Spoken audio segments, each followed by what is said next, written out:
When I was pregnant with my first, at the postpartum visit, they ask you what method of contraception we use, and I said we use natural family and family planning, and she paused and said, "Do you want a big family?"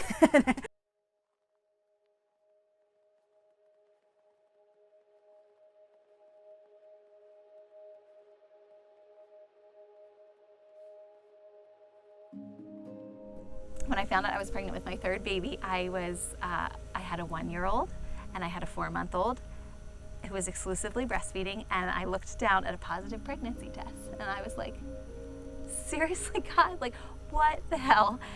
And honestly, like no sooner was that off my lips that this prayer welled up from inside me, so I know it was from the Holy Spirit. That was, how many times do I have to say, Jesus, I trust in you, until I actually do?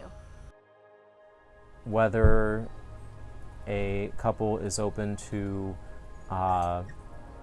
having a large family, or however many number of kids God might give, or even if a family encounters infertility and is open to adoption, the reality is that children are a gift from God.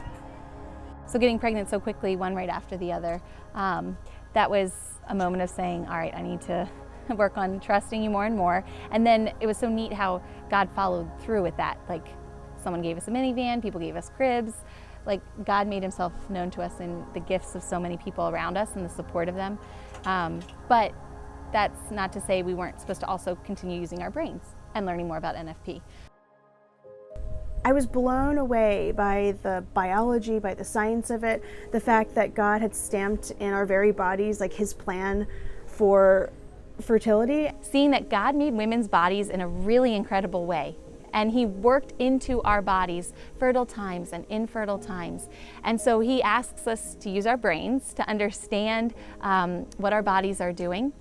I kind of like the term fertility awareness, actually, because it just shows this is what my body's doing, and then I can make a choice. You know, so on the one hand, we can't control the signs our body's giving us. That's something that, you know, God in his providence is allowing or not allowing. But then as a husband and wife, we can make choices. And they do say that NFP does expand your heart. Like, I know people who might have bigger families than they thought they would have, not because the method didn't work, but because that month-to-month conversation you're having with your spouse makes your heart grow, you know?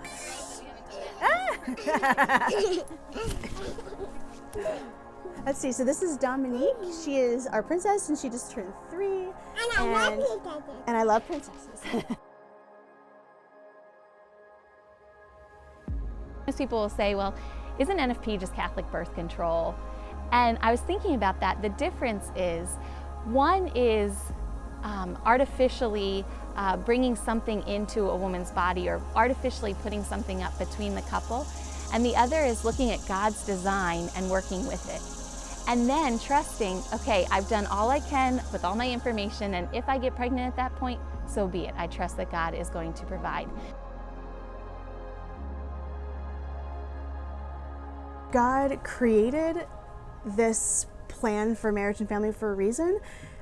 And if he's God, then we can trust in his plan and trust his providence. And I'm just reminded of what Peter says, you know, Lord, to whom shall we go? You have the words of everlasting life. You know, I could walk away and fix my problems with this fool's gold, you know, but it wouldn't be, it would be like a false fruit. You know, we can honestly say to people, well, it worked for what we wanted it to work for, you know? So yeah, we were open to a big family, but again, we have friends who have discerned that they're done growing their families, but they still continue to use the method because that is the most natural way.